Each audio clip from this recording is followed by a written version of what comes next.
Good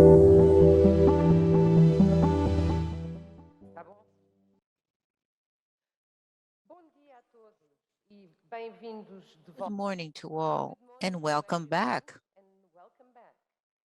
We hope that you had a very intense day yesterday, where you were able to share knowledge, to look further. Espero que tenham tido muito bom dia ontem. Foi dia intenso. Well, good morning. Yesterday was a very intense day with lots of information, which made us see further. Christian Patterson and his panel did that. The other panels brought the voice of key actors, leaders of different sectors, concrete examples of the dynamism that is animating the bioeconomy. Christian Patterman trouxe-vos ontem com o seu painel uma... Yesterday, Mr. Patterson, with his panel, he showed us a perspective of the state in the world. The other ones, the voice of the different actors in the bioeconomy, leaders from different areas, the voice of these actors, and concrete examples of the excitement that thrust bioeconomy. I think that we showed that bioeconomy creates value. It was a very, very full day with all of you, and we're going to continue to bring a message, a clear message of what is, how we see the bioeconomy. A sharp and clear message to the world, with you, with all of us. Let me just give you a little hint of tomorrow. Tomorrow, amanhã, só umas pequenas palavras sobre como vai ser o dia amanhã. I'm just going to say a few words about what is going to happen tomorrow. We're going to have a division in groups. The host will ask who is going to be staying tomorrow, and we will be dividing into groups, and we will discuss what we want. And we want it to be, what we want it to be. So for questions that are going to be brought up so that we can have a certain order in the work, in our daily activities. And then at the end of the day, we're going to launch the declaration of the World Forum of 2022, and this will be presented with a performance. So we hope that many of you are going to be here present as well. Okay? Having said that, we come now to I was telling about the day tomorrow for those who are present. Of course, those who are remote online will not be able to participate in these discussions with groups to discuss what we want the bioeconomy to be and what we can do for it to be in that way. We will come now to the third pillar of the bioeconomy, the products.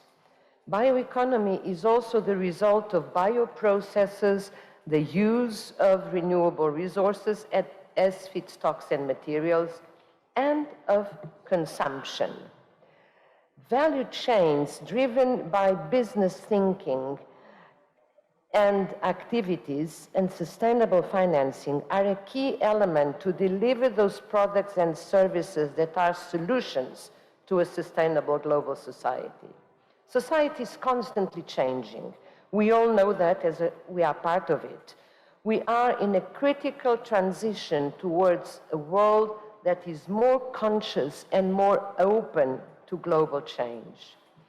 People have the right to understand what changes will bring to them, to their lives, so they are able to choose what they want and what they want to know. So they want to know, not to be confused about what they perceived often as buzzwords. People enable change. So without acceptance by consumers, citizens, the public in general, there is not much sense in the efforts to develop the bioeconomy. So this session will have two panels, feedstocks and services provided by the bioeconomy, and bio-based alternative materials. So it is my pleasure to introduce you the keynote speaker for this first session, and that is Sven Walter, Senior Forestry Officer in the Forest Division, the Food and Agriculture Organization of the United Nations, best known as FAO. So Sven, the floor is yours to tell us about building a sustainable and circular economy, bioeconomy with forest and forest products. What is the status and trends? Good to have you with us, and not good morning, good afternoon to you. Sven, please. Thank you very much, Teresa, and good morning to everybody in Belém from Rome in Italy. It's a pleasure for me to join you, even from outside of Brazil, for this second day of the World BioEconomy Forum, and this exciting session, which indeed touches upon two very important aspects you mentioned, feedstock and products, or maybe supply and demand. Two issues I would like to discuss indeed from the forest perspective. So let me share my screen. I hope you can see it, so that then I can start by really again welcoming all of you and wishing you a very good day. So let's start, and let me first remind you, or remind us all, that it is actually indeed time to act. Our planetary boundaries are at risk today, as we have a global population which is expected to reach 10 billion people in 2050, and global consumption is expected to more than double with regard to natural resource use, up to 190 billion tons in 2060. For the time being, 75% of the total material demand is met with non-renewable resources. So we need, indeed, to promote the use of more renewable products, bioproducts, and as you said, Teresa, without confusing consumers. But we also need to ensure a more efficient resource use, more recycling, more cascading use of forest products to actually contribute to the decarbonization of our society. So we need to stop the current trend of material extraction, the business as usual, which contributes to climate change, biodiversity loss, and land degradation. Instead, we need to halt the deforestation, to promote restoration, as called upon also by the Decade on Ecosystem Restoration, and we need to promote sustainable consumption and production patterns. I do believe that we can see an increased commitment towards a sustainable bioeconomy as a key contribution to the SDGs. And obviously, this event is another proof for this important momentum. So congratulations to the organizers for organizing this event. 1 month ago, we had the UN Food System Summit, which was another important event that led the foundation to shape the progress in 3 fundamental areas, which are all cornerstones of the bioeconomy. And I would like to remind us of these 3 fundamental areas. People, nourishing everyone for health and well-being. Planet, producing in harmony with nature and prosperity. Inclusive, transformative, and equitable recovery for the 2030 agenda. Let me also underline that in the new FAO strategic framework, which will start next year for 10 years, bioeconomy for a sustainable food and agriculture is considered as one of the 20 priority program areas. So for FAO, this is part of an important roadmap to further promote the sustainable bioeconomy. As mentioned earlier, I would like to focus on the contribution of forests to the bioeconomy and to the SDGs, as they provide a better environment for all. regulating our climate, providing fresh water through forest watersheds, hosting our biodiversity, and help restoring degraded land. They also provide a multitude of renewable products that can substitute non-renewable materials. And they provide livelihoods and human well-being through green jobs, renewable energy, medicines, recreation, and wild food for some 1 billion people. So forests help reduce hunger and contribute to healthy diets, and through all these functions, they are a cornerstone of the global bioeconomy. But do we have sufficient resources to satisfy all these multiple demands?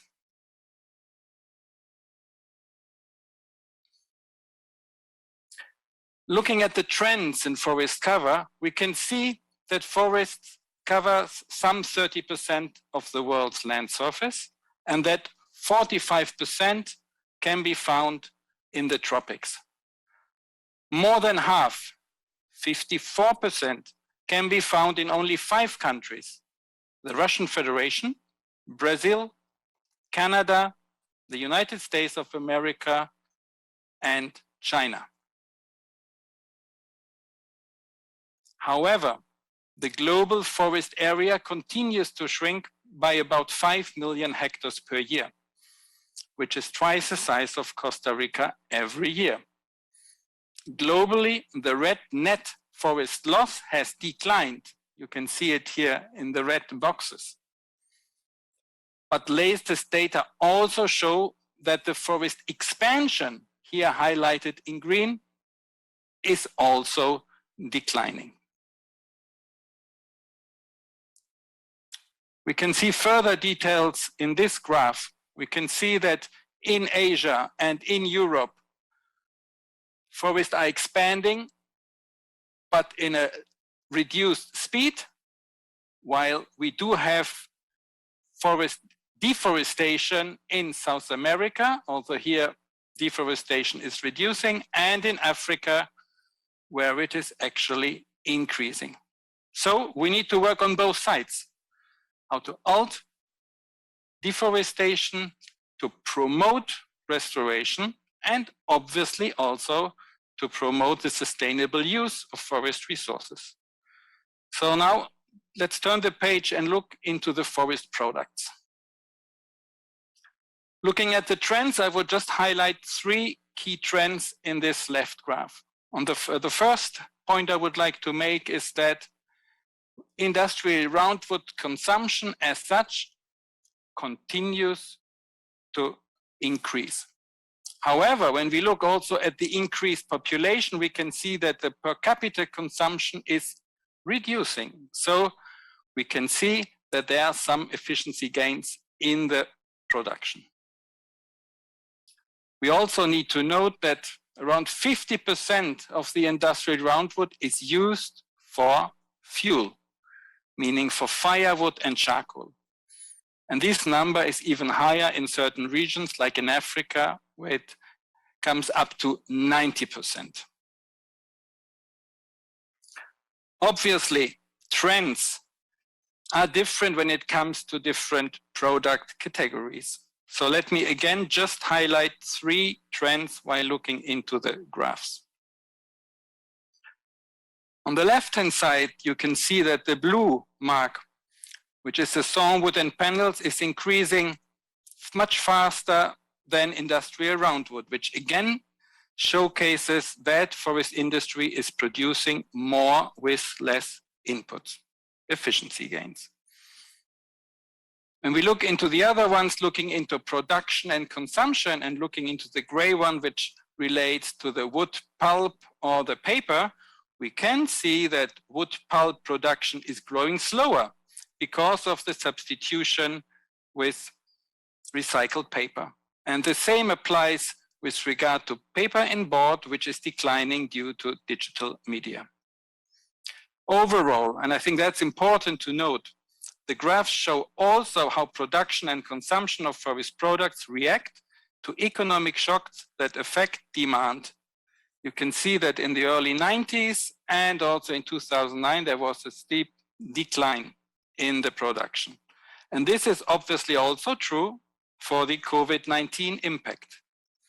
We are currently analyzing the latest numbers, but we can already see that the production of printing paper, writing paper, and newsprint declined last year by more than 10%, and also the global forest product exports last year in 2020 fell by more than 10% compared to 2018, the year which these exports were the highest over the last 5 years, actually.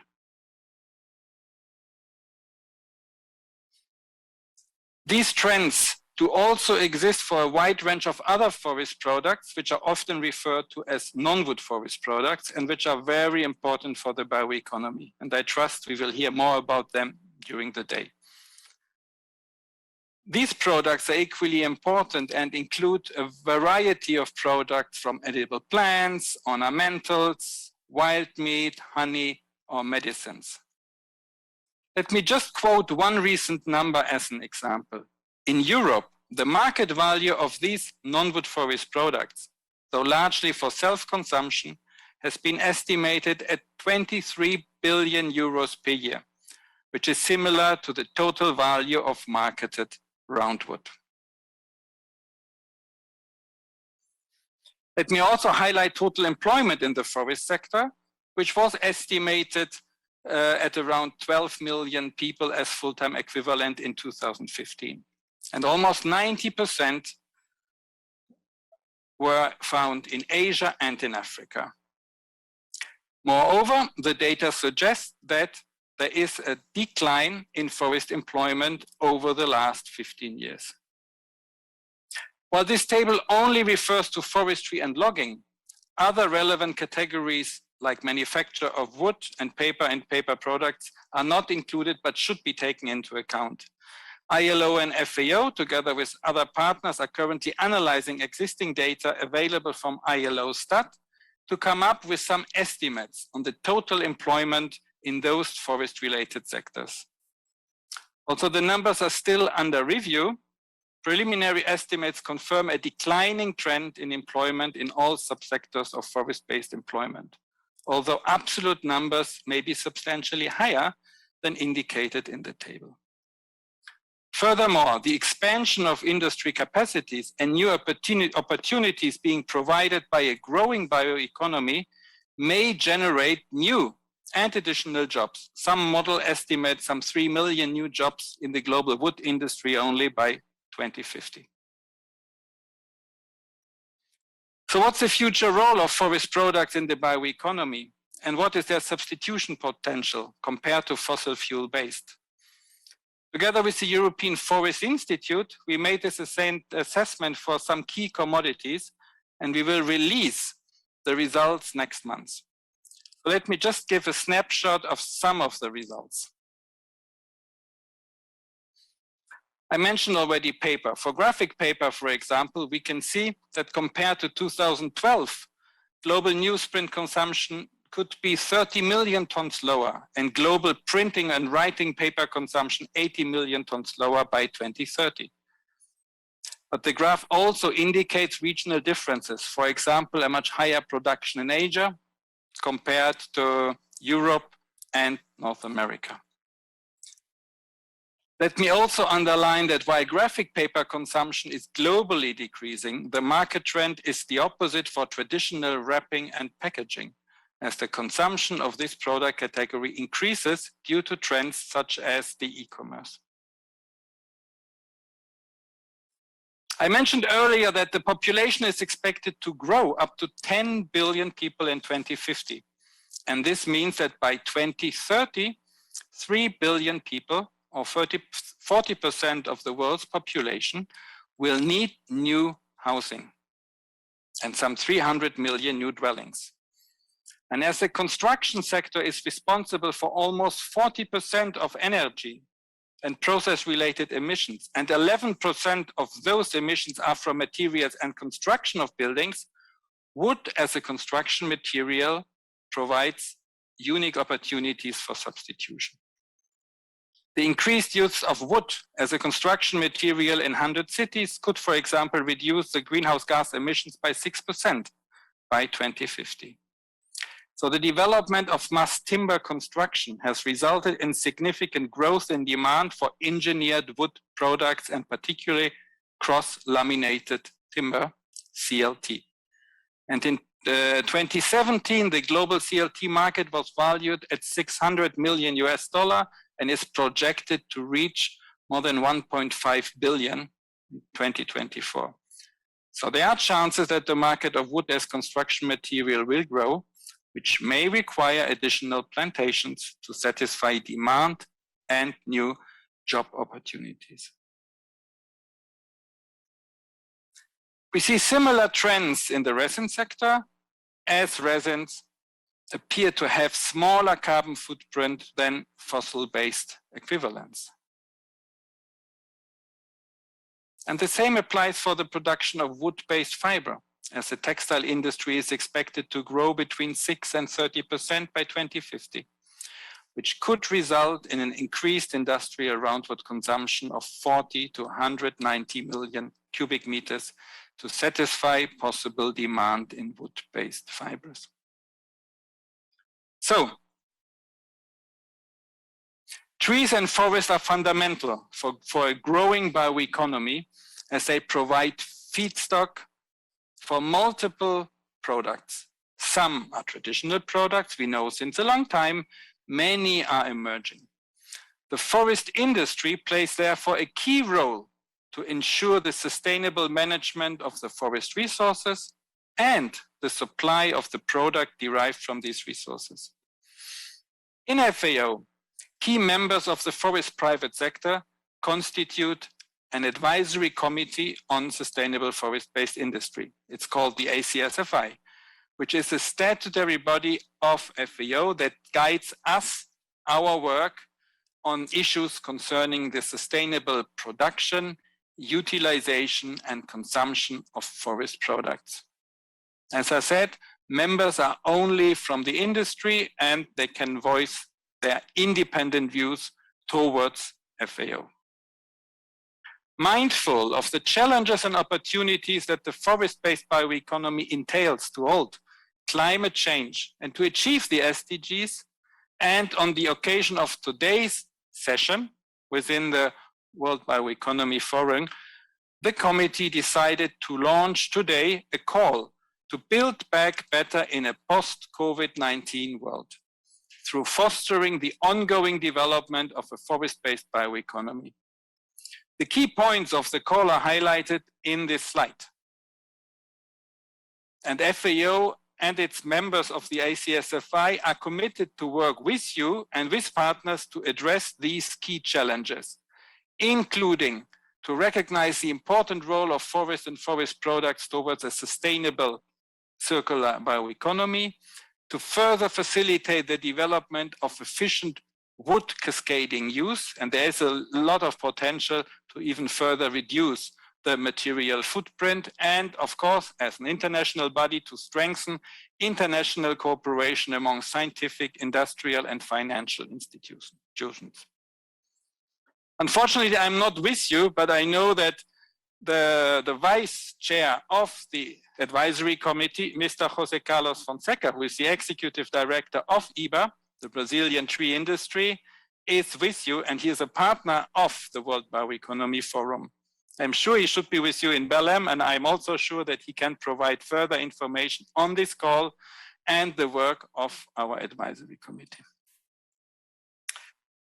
So let me conclude by emphasizing one more time that the sustainable circular bioeconomy is an important guiding framework for the sustainable consumption, production, use, reuse, conservation, and restoration of forest resources. It also contributes to better food production, better nutrition, better environment, and a better life for all. Sustainable forest product value chains play a key role in contributing to sustainable development, climate change mitigation, and to a circular bioeconomy. And therefore, we need to further strengthen these value chains to improve the livelihood of people and to recognize our planetary boundaries. I thank you very much for your attention, and I wish you a very good and a very fruitful day in Belém. So back to you, Teresa, with greetings from Rome.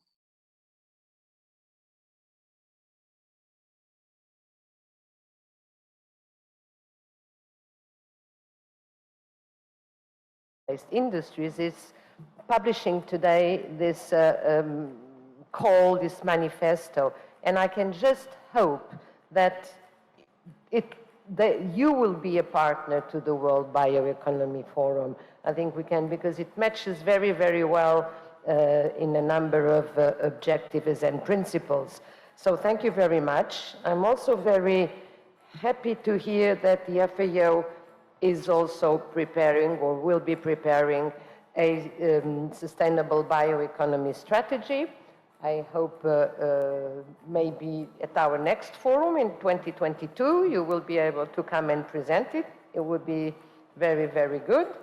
And it's a key message also for the world and the community of bioeconomy. Interesting also, and it can never be repeated enough, that forest products, renewable products must substitute non-renewable products, and that's very much the role of forest. So time to act, Sven, as you said. Thank you so much. Thank you very much for your very good knowledge and facts and inspiration. Now I will have the opportunity to present you Dr. Constantine Zoner. He's a lead scientist for the Crowther Lab in Zurich. And Constantine will present us an ambitious project that is called the Trillion Tree Project. So Constantine, please. All right. Thank you very much for having me, and good morning to everyone in Belém.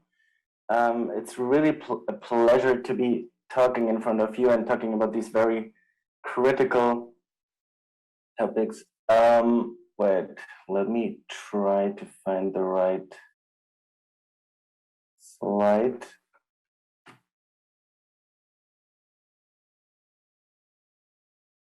Oh, sorry, I'll try one more time.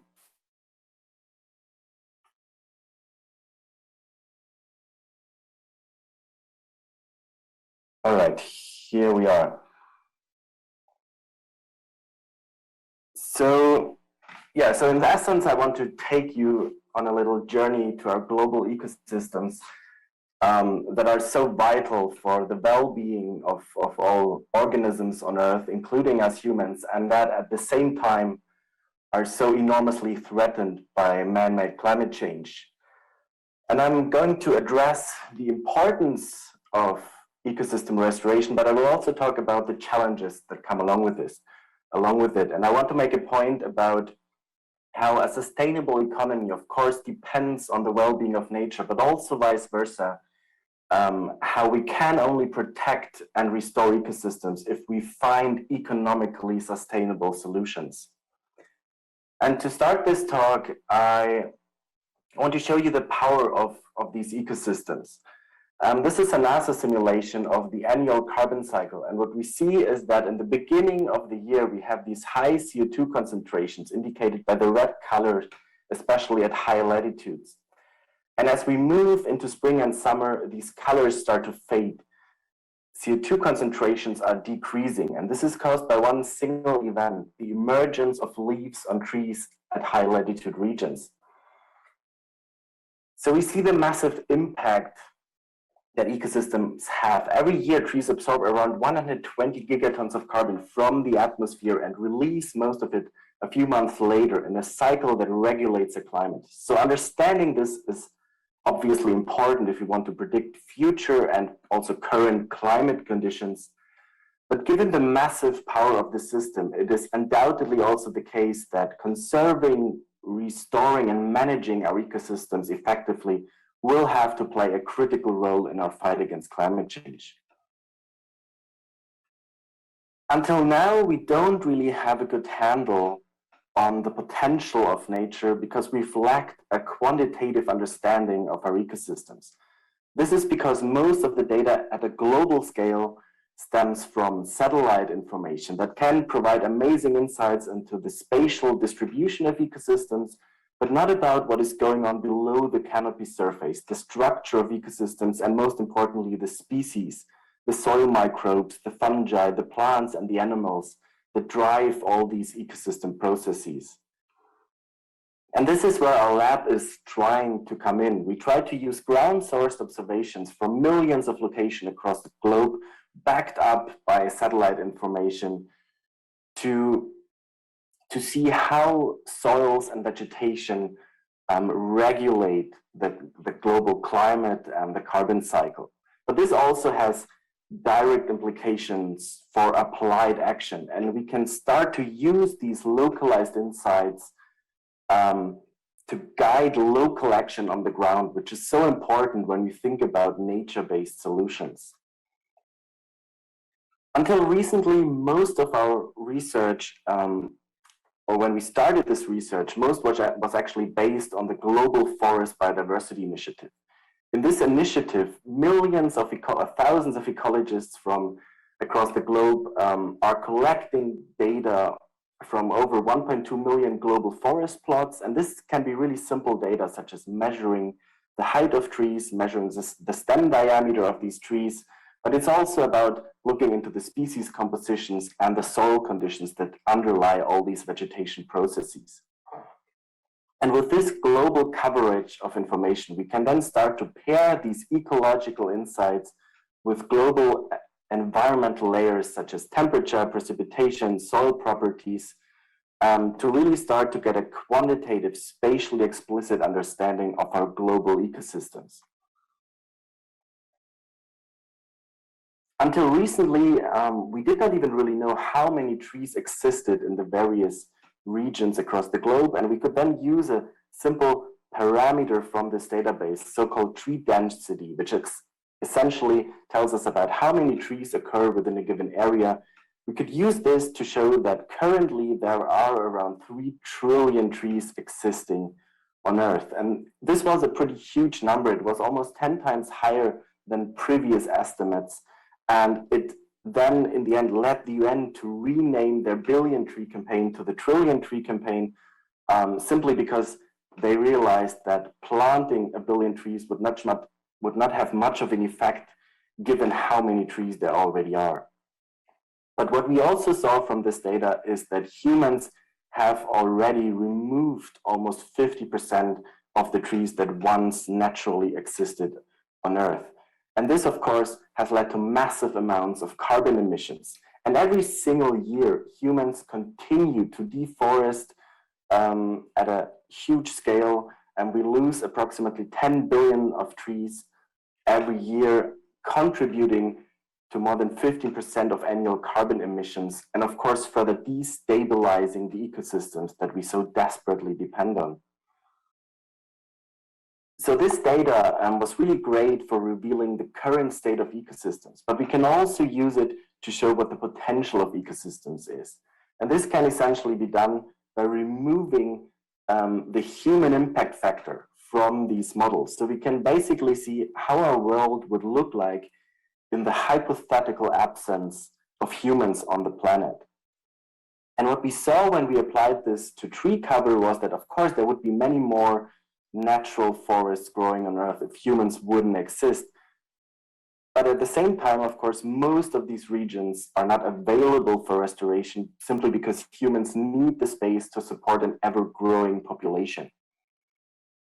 But even if we remove those areas that are definitely not available for restoration, we can see that there should still be a maximum of up to 1 trillion new trees, a potential of 1 trillion new trees that could be planted, which in terms of area equals approximately the size of North America. And if these trees were to reach maturity, they would absorb up to 30% of excess carbon from the atmosphere. Now, this is a biophysical potential. It's sort of a maximum potential. And obviously, the success of this will depend on the success of thousands of different restoration initiatives across the globe. But it certainly highlights the massive potential that lies in nature-based solutions. However, there were also some really important misconceptions about this work, essentially stating that nature-based solutions or planting 1 trillion trees could save the world, could stop climate change, which is obviously not the case. And so when the UN started to launch their Trillion Tree campaign, a lot of organizations and governments around the world made enormous pledges to support the conservation and restoration of ecosystems. And many were supporting the responsible conservation of biodiversity, of global biodiversity. But it was also clear that others were seeing this as an opportunity to greenwash, as a simple way out to simply plant a few trees and ignore the very real challenges of cutting emissions and conserving the biodiversity of our planet. And this, of course, is a very dangerous thing, because planting trees will definitely not be the single solution. It will definitely not be enough to stop climate change. Without drastic emissions cuts, without the complete abandonment of fossil fuels in the future, ecosystem restoration will be nothing but a drop in the ocean. And this would be devastating for the global climate change movement, but also for the biodiversity that remains on our planet. Unfortunately, up to now, most, or almost, let's say almost half of the restoration initiatives we see across the globe are these, or support these vast monocultures of fast-growing single tree species. And this might often seem like a simple and easy solution, but it is definitely not a sustainable one, because monocultures are really sensitive to diseases, environmental stresses. So every disease or extreme event will easily kill all of the trees growing there. And this, of course, is devastating for biodiversity. But it also doesn't really make sense from an economic perspective, because what we see is that multi-species, biodiverse communities are always more healthy, but also more productive than those single species monocultures. And we can illustrate this by the example of the global timber industry, which has an annual value of around $600 billion. Now, if we hypothetically were to convert all these multi-species communities into single species stands, keeping the number of trees the same, the timber industry would lose more than half of its annual value, essentially losing $300 billion per year. So what we learned from this is that restoration is or ecosystem restoration is definitely not about planting masses of trees everywhere. It is about rebuilding entire ecosystems with all the thousands of species they support. And in a lot of places, in many cases, this can be achieved by protecting ecosystems and allowing nature to recover. But in many other regions, it is about finding the right local mixtures of species that bring economic sustainability to local communities. And this is what we actually see emerging in a lot of restoration initiatives across the globe. We see that by far the best predictor of restoration success is when people are able to find solutions that make nature the economically most sustainable option for local people. And this might seem like an obvious thing, but it is actually a real big challenge faced by these thousands of restoration initiatives across the globe. And it is also why we have built a digital online platform, and are still trying to develop it further, and which is called Restore. This platform is essentially trying to support, but maybe even more importantly, to connect all these thousands of restoration initiatives across the globe that try to bring back biodiversity and economic sustainability. And I want to give you a little example of Restore and some of these initiatives by showing you the example of Desta, who is a local coffee farmer in Ethiopia, and he produces amazing coffee. And in this picture, you can see him together with Tom Crowther, the founder of Restore. And if we go onto the Restore website, we can see that there's a lot of restoration initiatives that we could have a look at, but in this case, we want to zoom into Ethiopia and find Desta's coffee general farm. And if we look to the boundaries of his farm, we can already see that something is different here. To the southern end of his farm, we can see the signs of the usual coffee farming, where the entire forest has been removed in order to allow for these coffee monocultures to grow. But if we zoom into Desta's farm, we can see that something is different here. The forest has actually not been removed, and instead the coffee is growing in the sunny patches of this beautiful rainforest. And this has a lot of ecological benefits because the surrounding forest, it traps water, it traps nutrients, meaning that the coffee plants growing in there, they actually don't need to be fertilized and they don't need to be irrigated, which makes the coffee taste amazing. It's an organic coffee and it's actually really good for business. And on Restore, Desta can gain access to ecological information. He can see which species are native to this region, which coffee trees might grow best in his region, and he can learn about the soil pH, the climate, and the microbial communities that promote growth in these regions. And he can also get monitoring data that can show the impact his work has. So we can see that since the start of his plantation in 2013, deforestation has actually stopped in this plot and productivity has increased. But even more importantly, Desta now has visibility. He can show the amazing work he's doing to funders that might want to connect with him, and he can show customers about the impact they have by buying this organic coffee. So the benefits of this are huge, and Desta can then also use this ecological and economic information that or knowledge that he's gaining to share with local people who might want to start their own agroforestry business and start protecting new areas of tropical rainforest.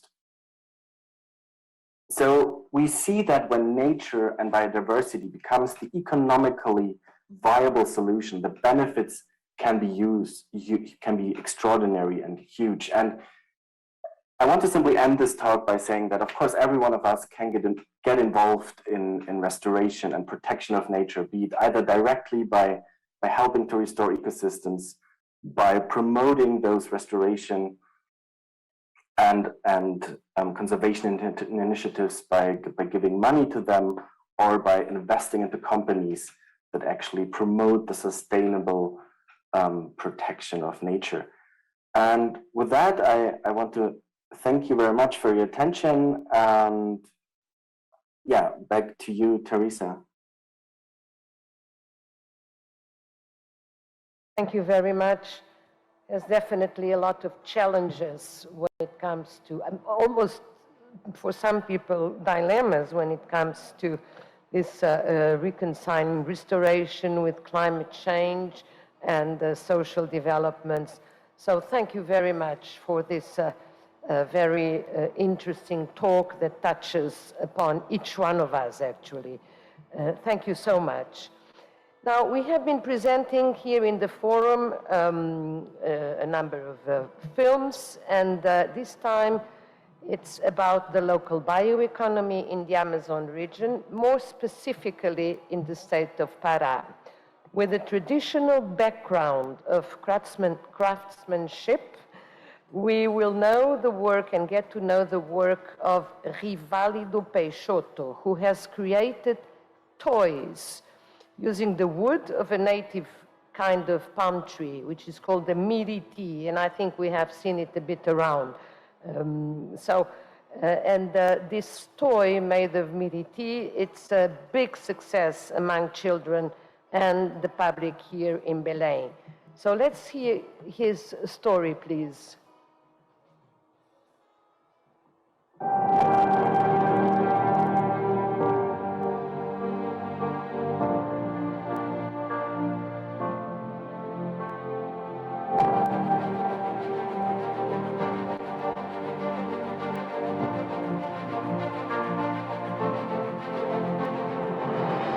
aqui é o miritizeiro, né? Isso aqui já está pronto para tirar os braços, a gente chama de braço para eles. Um braço desse aqui vai dar até 5 metros. Brincava com miriti desde muito tempo, mas nunca pensei que eu ia ser um artesão de miriti. A paixão pelo miriti, eu sempre falo, eu casei junto com o miriti. Já teve muitos pesquisadores aqui, inclusive pessoas que chegaram até num certo ponto, mas não conseguiram saber da onde é que veio o miriti. E o pessoal aprenderam a gostar, aprenderam a comprar. A gente vai nas escolas aqui, dá oficinas. Eu acho bonito que a gente pega aqui, dá uma oficina, dá uma palestra e diz que o miriti está tirando as pessoas, as crianças, assim, para passarem para o outro lado, assim, né? A gente vê uma coisa que a gente nunca pensou que chegasse nesse ponto, como agora. Para mim é uma honra muito grande. Aqui a Baeté é capital mundial do miriti. Nunca pensei isso, né? Que ia ser um dia. Eu trabalho muito com peças articuladas. Eu gosto de peça que se mexe. Isso aqui é o jacaré. Esse jacaré já rodou muito. Esse jacaré é meio famoso, ele. Já ganhou um concurso de pintura. Tem um peixe também, que ele articula. É uma obra minha também, um peixe. A canoa, ela é de muitos e muitos anos. Consta que foi um dos primeiros brinquedos que foi feito, foi a canoa. Essa cobra, ela é centenária. Foi uma das primeiras peças que eu acho também que foi feita. Peças variadas de pássaro. Eu trabalho muito com pássaro. O pássaro, a gente se apaixona por ele, porque é da Amazônia e a gente, quando chega em Belém, que diz que a peça é da Amazônia, eles não deixam de comprar. A minha parte é essa aqui. E a pintura é a minha mulher que faz a pintura. Ele entrega para mim, ele já preparou a parte dele. Aí ele prepara, ele tem o trabalho do corte e o do acabamento. E a gente tem, assim, a maior vontade de fazer isso. Porque vai deixando aquele legado da gente. Que bacana, gosto muito. Miriti eu gosto demais. É um orgulho para mim.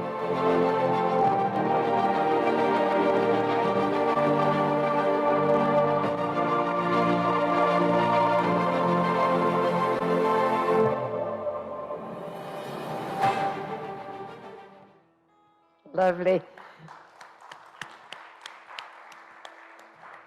The world capital of Miriti, really nice.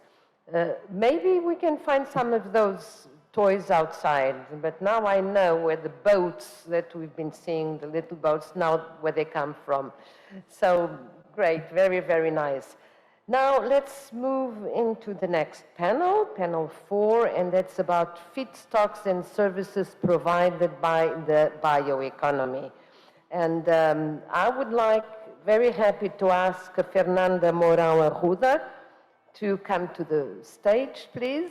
Fernanda will also be lonely, like Marisa yesterday, but I'm sure you will feel surrounded also by all the other panelists. Roberto Nasi, Joice Ferreira, Anu Hamalainen, Georg Buccholz, and Grant Rosoman.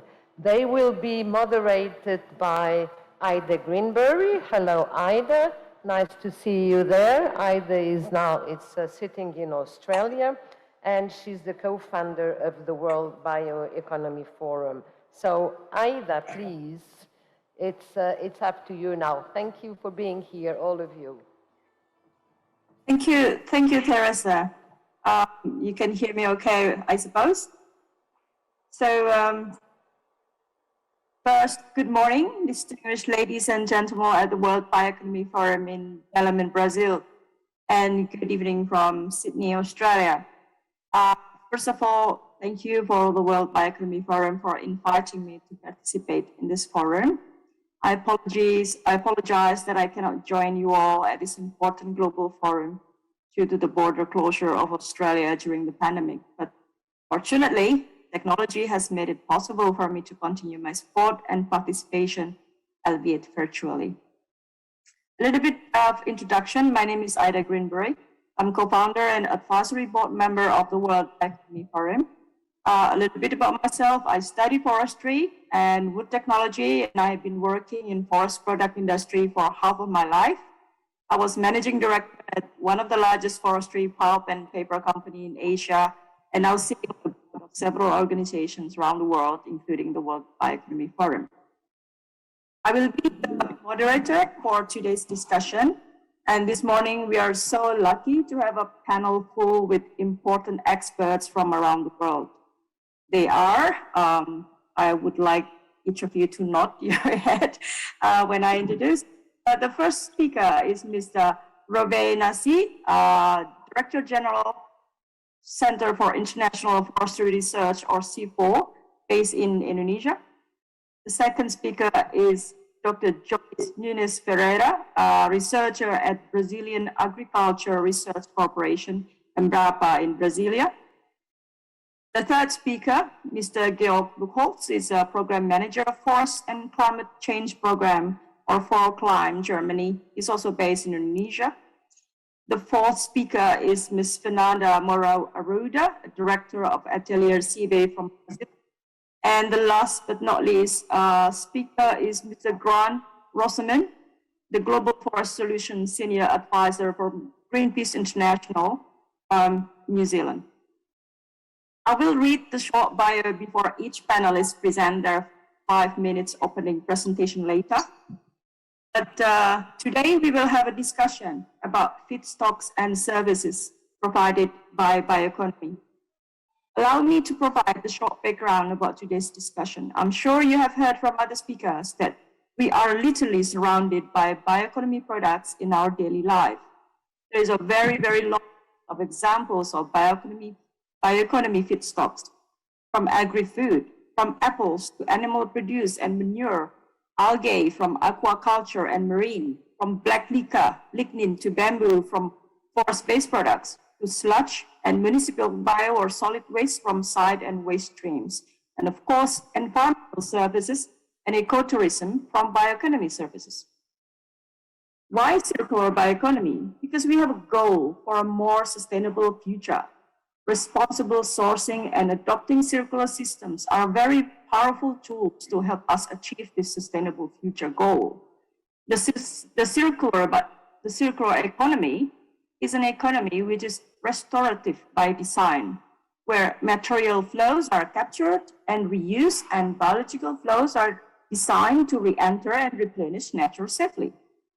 The bioeconomy is an essential part of the circular economy, the biosphere side of its function. We cannot realize the circular economy without the bioeconomy. But there will be no circular bioeconomy if the approach is not based on sustainability in both sourcing and processes.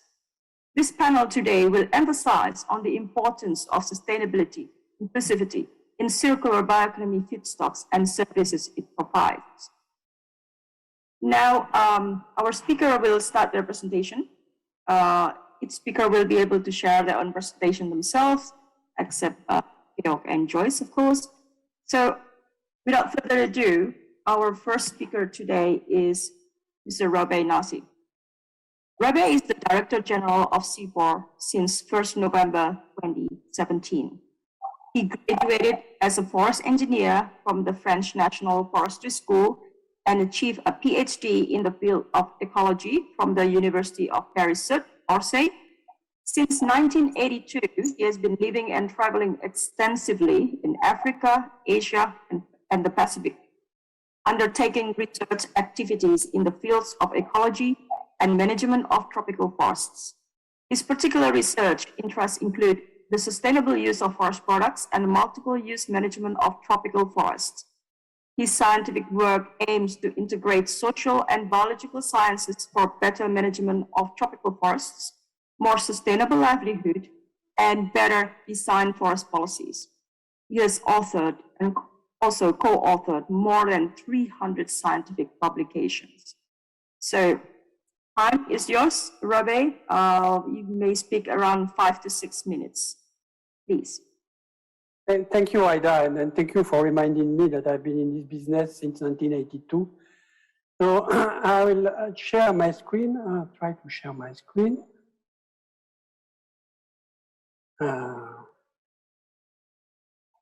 So I hope that you see my screen.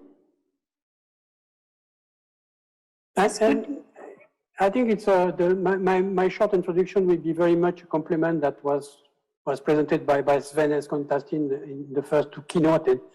Effectively, if you consider that there is a role for forest entry in the bioeconomy, and then we all agree in this socio-environmental resilience require a shift from the fossil-based to bio-based resource economy. That's the fundamentals of this forum.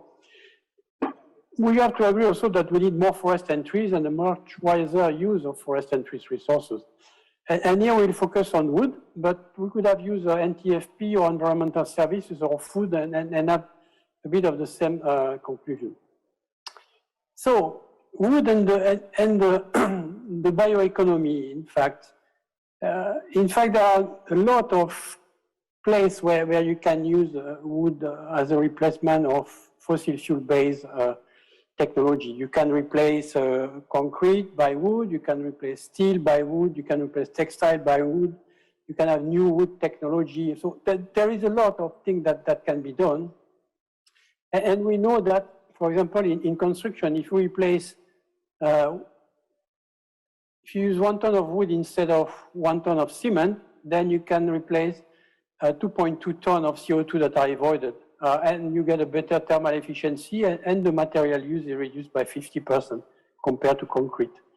Similarly, with the textile, I mean, it's sort of the carbon footprint of a new wood-based textile can be up to 9 times lower than the synthetic one. So there is a big potential. As you know, we make a significant use of concrete, cement, steel, textile. So the question is, okay, do we have enough wood, in fact? And if you look at the latest statistics that from the FAO stat, you can see that globally the world produces around 4 billion cubic meter of wood per year. But the significant part of this wood, half of it, goes into wood fuel, so it's burned. And if you look more specifically in Africa, 82% goes into wood fuel and 18% too. So there is a lot of use of wood that is not a very efficient one. Now, if you put that together with the increase of population between 2020 and 2030, that will be about 950 million people. And then you look at the average use. I mean, on average, every person on the planet uses half a cubic meter of wood. And it is a value that works pretty well. I mean, it's sort of, whether you are based in Australia or in Indonesia or in the US. So what does it mean in terms of if we all use 0.5 cubic meter of wood every year, and if you are about 1 billion more people in 10 years from now, we will need 500 million cubic meter additional of wood. And the question is, where will they come from? And clearly, this wood cannot come from the primary forest because we have to keep the little primary forest we have. It's about 30% of the leftover forest. Cannot come from the protected areas because a little bit may come from the current production forest, but they are already in production. That leaves us with, we need to make a better use of wood. So for example, if you reduce the consumption of wood fuel by half, we can recover about 200 million cubic meter of timber. We can have to use forest plantation one way or the other. And also we have to think about the 2 to 3 billion hectares of land that are degraded and restore this land as presented by the previous speaker in terms of producing economic value for the people that are using the land. So this is the only way we have if we want to move into a bioeconomy using wood. We need more wood, we need more forest, we need more trees. Thank you very much.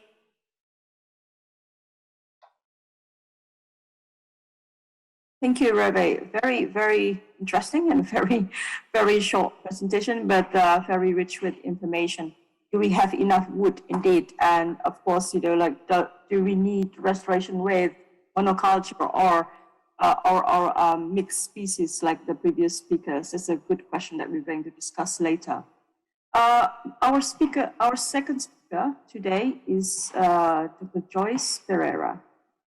Dr. Ferreira is an ecologist at Embrapa, Amazonia Oriental, and co-founder of the Rede Amazonias. I don't know if I actually pronounce it properly. She is also a professor associated with postgraduate courses at the Federal University of Para. She has been doing research in the Amazon for 20 years, which encompasses search for solutions to reconcile environmental conservation, agriculture, and forest use. The time is yours, Joice. Muito obrigada, Aida, pela apresentação. Thank you very much, Aida, for the presentation. And I would like to greet all my colleagues that are here. Could you please put my paper on the screen? Thank you. I will take this opportunity to say good morning to everyone that is in Belém and everyone that is here listening to us. So I will talk a little bit about the bioeconomy that we want and for the Amazon. As Aida said, I've been working for 20 years in the Amazon, and I would like to make my comments, which are related to two different hats that I use. First of all, as the researcher of Embrapa Amazônia Belém. There's the photograph. I'm sorry, I am not in Belém today. I had a health problem, but I wanted to participate remotely. So this is our unit. The Embrapa Oriental is a beautiful area of forest, and it's close to the city. And also, I coordinated a bioeconomy in the panel of science for the Amazon. And in the report, this report is going to be published now in COP26 with several colleagues from different countries, but mainly from Brazil. So what I'm going to say here is based on this experience as a researcher of Embrapa in Belém, and also as co-coordinator of this chapter of bioeconomy in, next please. I would like to mention an important point that the bioproducts in Amazon region, the bioeconomy has a very important role to value our forests. Each region is going to work with bioeconomy with its context. I think it's very clear that it varies according to the region. With the economy of Germany and the Nordic countries is going to be different, especially in the Amazon. Although they have common principles, I would like to say that the bioeconomy important for the Amazon is going to value the social biodiversity. Just to give you an idea, we have registered an estimate of 16 species of plants, but there's an estimate of more than 50,000. We'll have almost 3,000 species of fish, and we find new species every day. Whenever we go out in the field, we see new fish species, and this is our wealth comes from this forest. So this is something that cannot be destroyed. So I would like to leave a very clear message. The forest bioeconomy is very important for us. Next slide, please. And then we have a problem in terms of the value of these bioproducts, which is an enormous challenge to make this potential concrete. What is the challenge? Well, we simply do not know. We don't know enough about our biodiversity. So, for example, on this map on the left-hand side, you see the points where we found new species only between 2014 and 15 of invertebrates in plants. This was one new species every 2 days. They're not small species. It's all sorts of plants. So this gives us a notion of the grandiosity of the biodiversity that we have here. We still have to get to know. So we need investment from science and technology so that we can overcome these barriers, so that we can improve this potential of bioeconomy and that we can develop our biodiversity. This is a project that I coordinate, and the different points on the map on the left are where we found studies of biodiversity. The role of this project is to analyze everything that is being produced in terms of studies of biodiversity. So in a center that was created here in Brazil. Now, the distance on the right-hand side is the distance to research centers. We have different research centers, but they're basically in Belém and Manaus. Very few are in other capitals. So there's an enormous disparity in Brazil. Just to give you an idea, 10%, only 10% of the biodiversity programs in Brazil are in the Amazon region, which respond to 50% of Brazil, and we have our largest biodiversity. So that I find that very shocking. We have a problem of access here on the right-hand side. We see a video that many people have seen from Brazil. These are of nuts called the Brazil nut. It's devastating because it's in adventures of these that collect the nuts to bring their products to the market. So on the left-hand side map, the majority of the access, the quickest access to these places takes 24 hours. So we have this issue. The access has to be made feasible, but it has to be environmentally sensitive. Can't be any kind of access because we know that the roads are very big vectors of deforestation.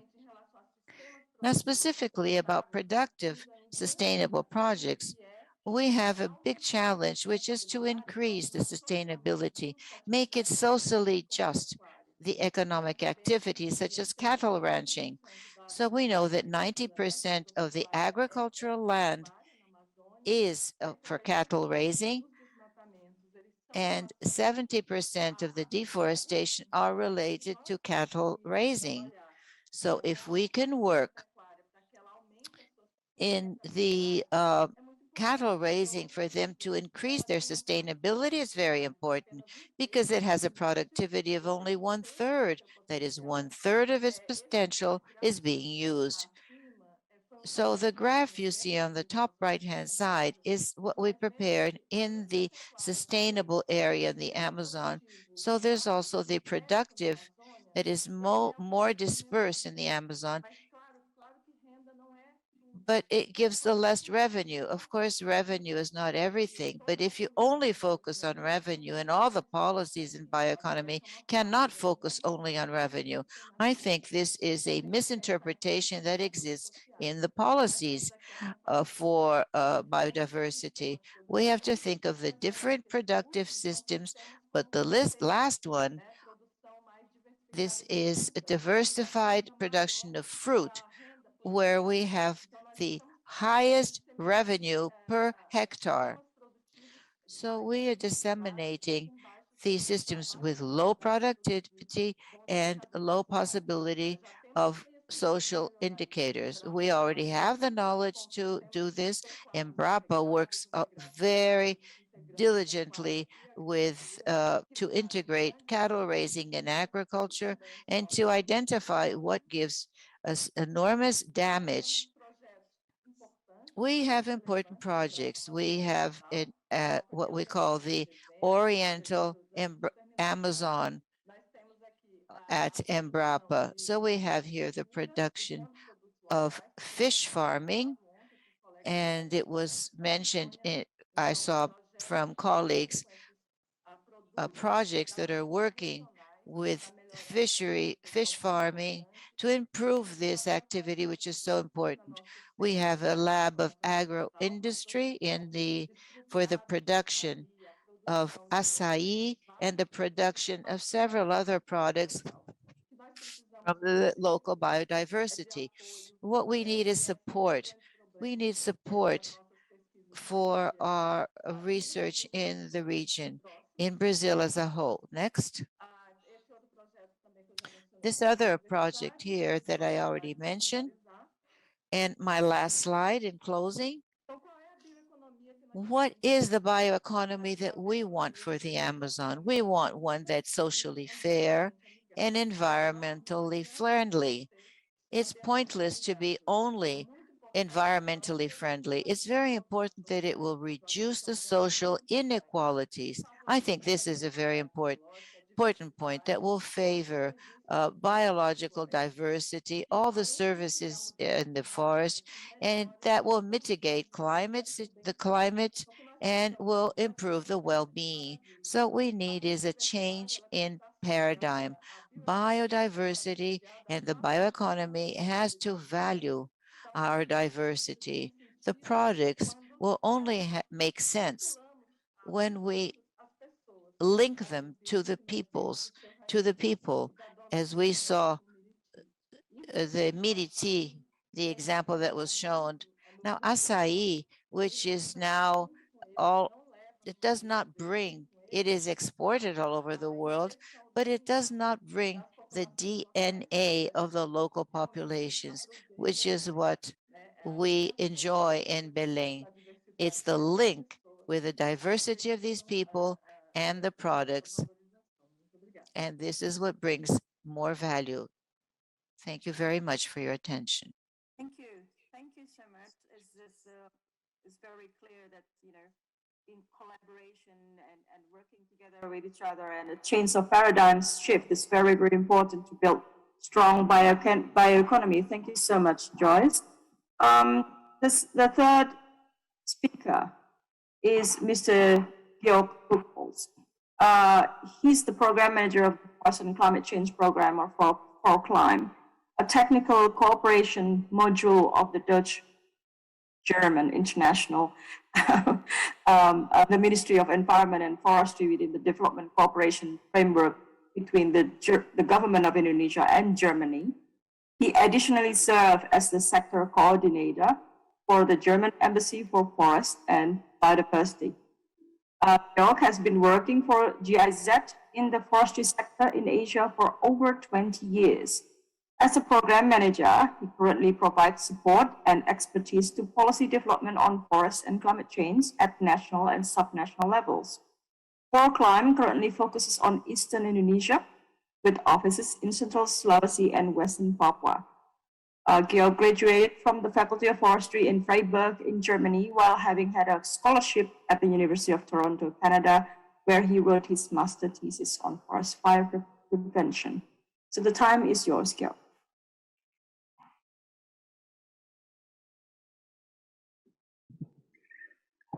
May I have the first slide, please? Ladies and gentlemen, let me first express my sincere appreciation that I'm able to participate in this prestigious event and contribute to this panel. Next slide, please. Allow me to give you some background on where we are coming from. As Aida said, I'm Georg Buccholz, leading the Forest and Climate Change Program, FORCLIME, technical cooperation project in Indonesia, funded by the German government and implemented by the Indonesian Ministry of Environment and Forestry and GIZ.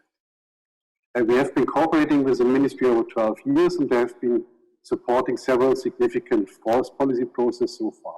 In this context, I'm also extremely happy that yesterday Ms. Nur Widyawati Rahayu from the Indonesian Planning Ministry Bappenas has shared her views and the overall Indonesian government policies relevant to bioeconomy, demonstrating the new thinking within Indonesia on this topic.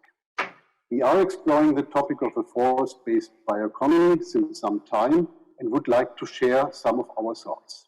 Next slide, please. But let me first take you on a journey back in time. There was a time where lands exist that were the source of great treasures, the spice islands of Indonesia. With bioproducts like pepper, nutmeg, and cloves, luring adventurers and traders from all over the world.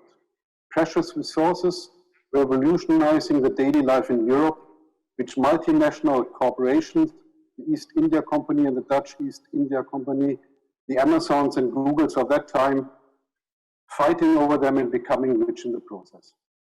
But also a time where there was no access and benefit sharing mechanism in place, and brutal exploitation of these resources caused misery and inequity for millions of people for centuries to last.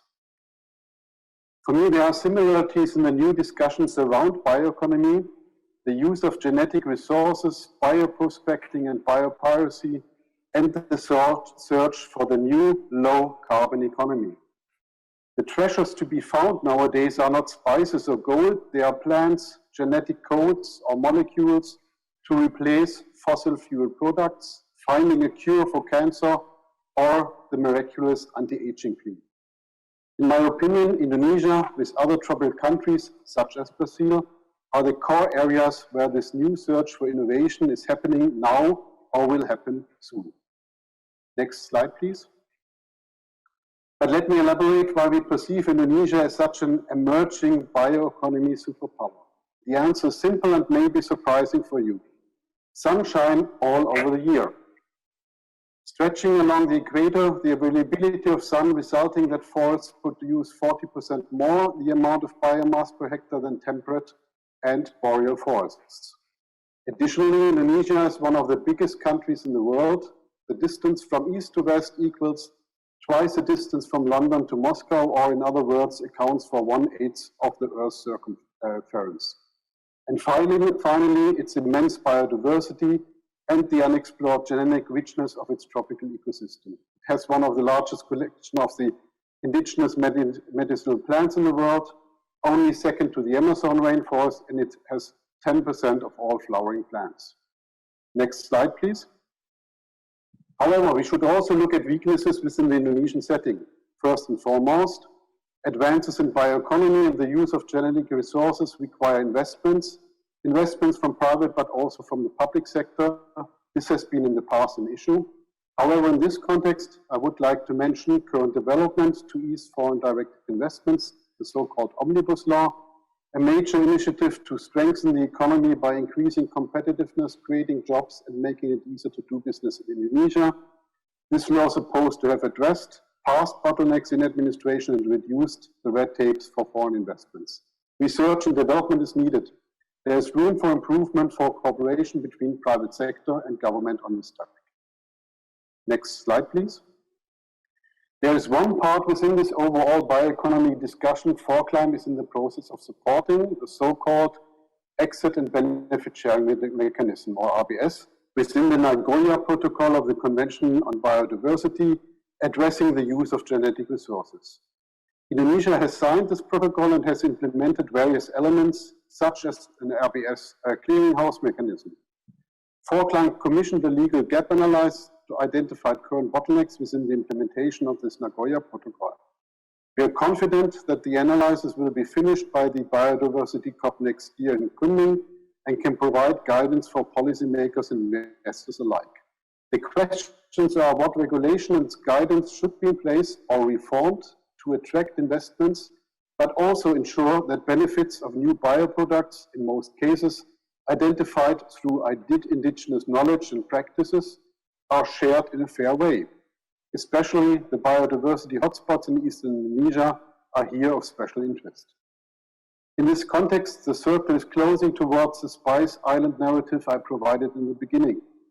It is a new search for innovation and new bioproducts, medicines and organisms to transform our economy and our life, to decarbonize our economy and address the paramount challenge of climate change. Hopefully in an equitable and just way where benefits are shared and resources not only exploited. Next slide. Thanking you for your attention and looking forward to the further discussions. Thank you, Georg. Very, very interesting. it's obvious what you said before, tropical countries are the core area for bioeconomy industry. How to do it responsibly to ensure benefit sharing with the local communities is the question. We will discuss a little bit more about that later. But now let's go to the next speaker, Ms. Fernanda Arruda. She's a fashion design student at the University of Anhembi Marumbi, researcher of dyeing plants, mainly Amazonian, for textile development in the fashion sector. She's also co-founder of sustainable fashion brand Sibe. So, Ms. Arruda, please, the time is yours. Good morning, everyone. Thank you so much, Aida, to invite me and introduce me. How Aida say, my name is Fernanda Mourão, and I am the co-founder of this slow fashion brand called Sibe. Where's my slide? Sorry. Oh, thank you. What is our purpose? I can start respond this question with a simple example. When we went into a shopping mall, we find different fashion clothing stores. But when we look to all these stores, we find the exactly same shape, volume, and colors of all the pieces. And this is because of the fast fashion business model, which brings a massive production to attend all this high demand that is the fact of this different facts of the seasons of the industrial fashion. And when we think about all this product chain, we know the workforce works in an exhaustive situation to produce this high demand and to attend this, and we save very little for the work. And the synthetic dye that they do, in addition to realizing several toxic substances into the environment, it wastes trillions of water per year. So based on all these problems, I create Sibe, a brand with Amazon roots that aligns sustainable fashion with science. Introduce all the plants that we work, like natural dye and print dye, with plants from Amazon. And we do all the search with Labex, bioprospection, and experimental biology laboratory at UFOPA. UFOPA is the Federal University of the Eastern Pará. And we work to see the properties and the durability of all this natural dyeing. Circular bioeconomy and us. We start with 4 points to see our circular bioeconomy. And this first point is, the first one is making a natural dye and print with these Amazon plants. And all the plants that we use is provided by our partnership with communities and small farmers, and who controls agroecological system to produce and to stay in harmony with the planet and with the work. The first point is all the fabrics, the textile fabric that we use is organic, like cotton organic and silk ecological. And it's a partnership with Justa Trama. It's a cooperative of Brazilian women that work with this and the Sudeste of the Brazil. And the third point is our package. All the package that we work is made with fabrics. So we don't produce plastic for more to the world.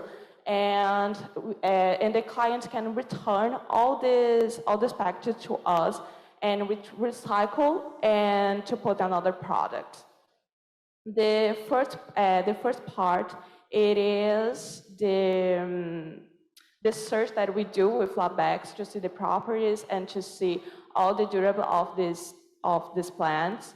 And that's all the points that we do with bioeconomy. In our team, we count with 4 persons, and it's a female team, I like to say that, because I work with the design and design of the product and design of the brand, and I work with the digital market and with the natural dyeing and print of all the products. We work with Hasso von Pogrell.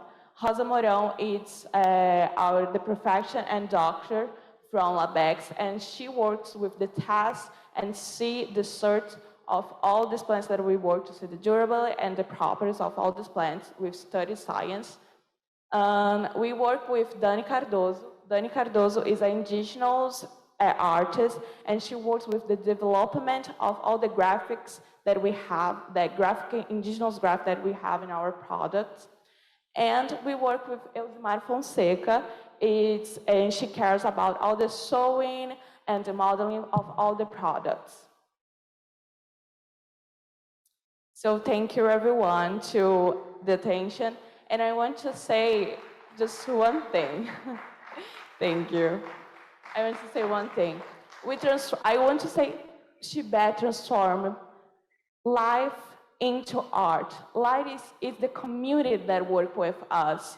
It is the people, it is the plants, and we transform all this unity into art. Art is something unique and has so much story involved all this process, and that is Chibé. So thank you everyone for the attention, and thank you. Thank you so much, Fernanda. It's very interesting. Working with women, with local community to produce eco-friendly material in harmony with nature. That's basically the core of bioeconomy. Thank you so much for your great work. The last speaker is Mr. Grant Rosoman. He's a Forest Solutions Senior Campaigner for Greenpeace International, with a focus on innovative and scalable solutions to address forest destruction and degradation globally. He's a co-founder of the multi-stakeholder high carbon stock approach. Grant has been also central to the development of the methodology since 2011. He's also a specialist in certification, in particular the Forest Stewardship Council, having been involved with FSC since its inception. Grant work on commodity market transformation and corporate engagement, in particular wood product and palm oil, and the founding member of industry NGO initiative, the Palm Oil Innovation Group. He has also worked for Greenpeace for more than 2 decades in a number of roles internationally, as well as in New Zealand. So time is yours, Grant, 5 minutes. Thank you. Thank you, Aida, and hello everyone from New Zealand. Yeah, today I'll be running through the critical issues related to bioeconomy, feedstocks and services. I'm starting in particular with people, the focus on people. Throughout the tropics, Indigenous people, local communities, they're battling for their rights, their survival, in fact, their livelihoods. But it's not only in the tropics either, it's in the north as well. In the boreal, the Sami are also struggling for their rights as well. And commodity production, so this is feedstocks for bioeconomy, are a major driver of exploitation of forests and natural resources, and therefore impinging on these rights. And it's also impinging on small farmers and smallholders as well. Some of the things they're facing too are hostile laws and regulations. And so this is the first major component of addressing responsible biomaterials and services. Secondly is planet, environment. We're in a climate emergency and a biodiversity crisis. We're breaching the safe operating space for life on Earth. Deforestation for commodities is behind all 4 of the planetary boundaries that have been overshot, including climate change, biodiversity loss, land conversion, and nitrogen and phosphorus overuse. And we can see that breaches also impact on the 4 pillars that are here in the Bioeconomy Forum as well, and will actually prevent and have a massive impact on production of biomaterials. Climate change has already changed the land temperatures by 1.5 degrees, and it's increasing. We're having more intense rainfall, storms, floods, heat waves, droughts, major weather impacts, and this will affect bioeconomy feedstocks. There's no way around it, whether it's through fires or just the heat reducing production, or even through biodiversity, where the loss of insects is affecting pollination. So we see this environmental aspect as a major impact on bioeconomy feedstocks and sources. So what's being done about it? One of the key initiatives has been making commitments for change, but in fact, little change. So we see a proliferation of commitments, pledges, declarations. More than 350 companies committed to zero deforestation, the New York Declaration, 200 governments, companies, and others. Recent assessment of that shows little progress, particularly lack of finance and in really achieving the protection needed. The latest trend, net zero. And so hundreds of companies are running for net zero, such as through the Business Ambition for 1.5 or the UN Race to Zero. Net zero commitments are based on offsets, usually for tree planting or forest protection, and it's dangerous in a con. It will not prevent climate change and will prevent the deep cuts in fossil fuel emissions that we need, and will need massive areas of land, an area the size of India, going by the commitments that have made so far, putting massive pressure on land for commodities, indigenous lands, and land for food production in particular. And Oxfam have estimated food prices may rise 80% if these planned offset projects go ahead. And at the same time, the existing forests are under pressure as well to produce more biomass and more biomaterials. So, and therefore, having unsustainable harvest rates. So what do we need? We need to look for innovative approaches, landscape management approaches that go beyond these pledges. We need to have something that's pragmatic, that's working on the ground, that addresses rights and livelihoods, ensures socially based bioeconomies, prevents expansion into natural ecosystems, focusing on productivity gains, and in particular with smallholders and farmers, and a shift to protection and restoration. An example of this is the high carbon stock approach. It's a rights-based approach, focuses on livelihoods as well for local communities, and it's a tool for putting no deforestation into practice in the humid tropics. So it's being used by a number of commodity sectors at the moment, in particular palm oil, but also pulp and paper, and now rubber, and also cocoa. So we need innovative tools such as this. So moving to, well, what is responsible biomaterials and services? What does it really mean? Firstly, rights and social-based resource management and extraction. We have to focus on local communities, their territories, their economies, their livelihoods. We have to source through no conversion of natural ecosystems. The time has gone for that. No deforestation, NDPE is essential. The sourcing of materials must support the protection of natural ecosystems, including intact forests and restoration. And it must address the legacy of commodity production, because we're not only going forward, we need to go backwards to address the damage of the past. It includes financing and support for restoration and reforestation. We need natural forests, not monoculture plantations, if we're really going to have responsible sourcing. As I mentioned before, no carbon offsets or carbon credits for biomaterials. That will not get us to fight climate change. We will fail. So no plantation planting for offsets. nature's carbon removal, so the sequestration by plants and natural systems, is additional, not instead of stopping fossil fuel carbon emissions. One of the biggest causes of deforestation is meat. We need to eat and consume less meat. It's the only way. We have to halve it globally and replace with food crops, and not crops for biofuels that are being burned. Fuel and energy from waste only and residues, particularly when there's no other high value use, and a focus on clean energy is essential. We need farming and forestry to be based on ecological principles that are healthiest for the planet and people. And we need transparency for all the biomaterials and the services. We need to know where they are. We need to be able to track them and traceability. We need to be able to monitor them to ensure they're meeting the standards and the requirements. So just in conclusion, responsible bioeconomy feedstocks and services need to be distinct from the business as usual commodity production that we have a lot of now in landscapes that is destructive to nature, people and climate.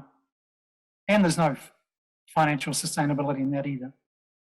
So if a bioeconomy is to have a future, it must address people and rights, territories, livelihoods and local economies, and planet. Protect forests and natural ecosystems, restoration, ecological farming and forestry, less meat, and no offsets. Thanks very much. Thank you, Grant. Very clear messages, less pledges, and more responsible action on the ground. And I think you mentioned no offsets probably 500 times during your presentations. Thank you very much. So before we go to the audience, I would like to probably have a quick question and answer with the panelists, if you don't mind. I'm probably going to start with the last speaker now, to be fair. So a quick question to Grant. It's a very interesting presentation you have. So then my question now is, how then can we reach the balance between the sustainability of renewable feedstocks and natural, environmental, and social services they generate? What would be the ideal role then for companies, researchers, community, and governments be? If you can respond to that in probably 1 to 2 minutes, Grant, thank you. Okay, thanks, Aida, for the question. Interesting. I mean, I think with the question, in some ways it's the wrong way around, that production needs to come after securing the social license, so addressing the social aspects, the rights, livelihoods and so forth, and ensuring the natural environment requirements through meeting the environmental standards. And then you can look at extraction and harvesting rates and so forth and what's achievable. So to me, that's the way that we can think about it, and then it can be done. Unfortunately, normally it's done the other way around. You start harvesting and then you try to, complete the social and the environmental components. So to me, we need to reverse that. The roles, obviously we've seen from companies a multitude of pledges and commitments. It's not enough, they're not working. We need action on the ground. And not only individually, but through their supply chains. This is, all commodities, and at a group level, so across the whole group. And we need real zero, not net zero. We need the right investments to do that. Governments, of course, we need more ambition from them and need action to address the issues. Governments, they have a major role to regulate commodities, and we really need them to provide that framework to have the right feedstocks. As we've heard from Joice, I think the researchers play a very key role. And we need innovative approaches. The high carbon stock approach was one example. We're developed in collaboration with researchers and universities. So we need all these new tools and innovations to if we're going to move forward. I think for communities are the strongest partner. They are the people on the ground that will really achieve the baseline requirements that we need for good biomaterials. We need their participation. If it won't work. But they lack capacity and skills and investment, so we need to support them as well. I'll stop there, thanks. Thank you.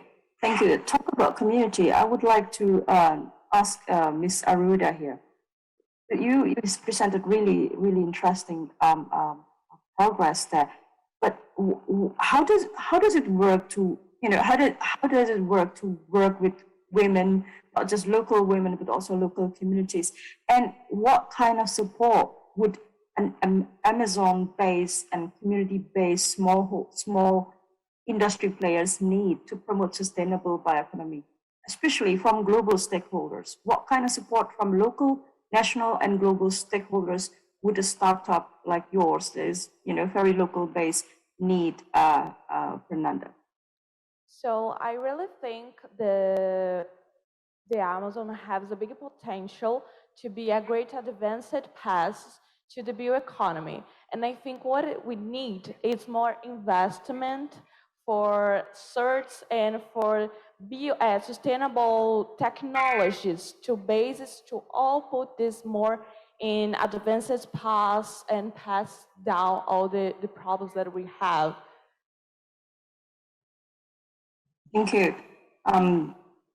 Yes, it's very, very important. And then that makes me want to jump to Georg, still talk about community. Sharing the benefits of genetic resources to support sustainable circular bioeconomies sometimes are not really supported by the government or their policies to protect national interests. How can we overcome this responsibly to create the balance between benefiting the local communities, but also benefiting the global communities? Or benefit both. Yes, or both, Okay. yes. Benefit both. So we need to do partnerships, like with the communities. Sorry if I don't understand very much your question. Sorry, that was Fernanda. Sorry, that was a question for Georg. Oh, sorry. It's okay. It's all right. It's okay. This is a miscommunication between online and on the ground. That's all right. If you don't mind to answer, Georg, do you want me to repeat my question? No, I heard it. Thanks a lot. Yes. Can you hear me? Yeah. Yes. I mean, in my point of view, facilitating and protecting not only the national interest but also indigenous rights is the role of national governments. So the role of governments is to, on the one hand, facilitate investment, but also to protect the citizens from outsiders. I mean, we have had numerous cases where multinational companies, let's say, forgot about rights and benefits for local communities. And here of interest is this accident benefit sharing mechanism, which demands a PIC, not an FPIC, free prior informed consent like in RED+, but a prior informed consent and mutually agreed terms between local communities, between indigenous communities and the investors. And I think these are very interesting mechanisms that are internationally agreed within the Biodiversity Convention, and thereby could provide a useful framework for a more just sharing of benefits in regards to profit-making medicines or products or whatever is being found and developed. Thank you. Let's quickly move to Ms. Ferreira, Joice. As a researcher, how do you see Brazil's role in the world of sustainable circular bioeconomy? What are the main bioproducts and challenges, and how do these interact between people, environment, and policies? And you're talking a lot about the need of holistic collaboration. What kind of platform that would be needed to support sustainable circular bioeconomy to grow strong in Brazil, Joice? Yes, thank you, Aida, for your question. I think it's very important. So Brazil is really huge, right? So it's hard to say something to the whole country, but I think we should be aware of the different contexts. And so what I tried to highlight in my presentation, it was focused on the Amazon, for example, that is in our context is very important that we value the social biodiversity. That means valuing the forest and valuing people. So that it's very much aligned to what Grant has said and the other colleagues as well, that it's very important that bioeconomy is seen as an opportunity to conserve those forests and to value those people. So it's hard to believe that we can talk seriously about bioeconomy without talking about the rights and the protection of those people in their territories. This is really basic condition. So in terms of policies, it's very important. I would say that is really essential that we need structuring policies for valuing people, for protecting the territories where those people are. And finally, we really need good science. We have good institutions all over Brazil, but there is an inequality that is really remarkable. As I tried to explain, for example, just one of the main examples, in the Amazon, we have 10% of the post-graduation courses in biodiversity. So the Amazon is half of the area of Brazil, and is the high biodiversity that we have. So how can we develop, how can we talk seriously about biodiversity without investments on institutions, without investments on the people that are here? As I presented, we have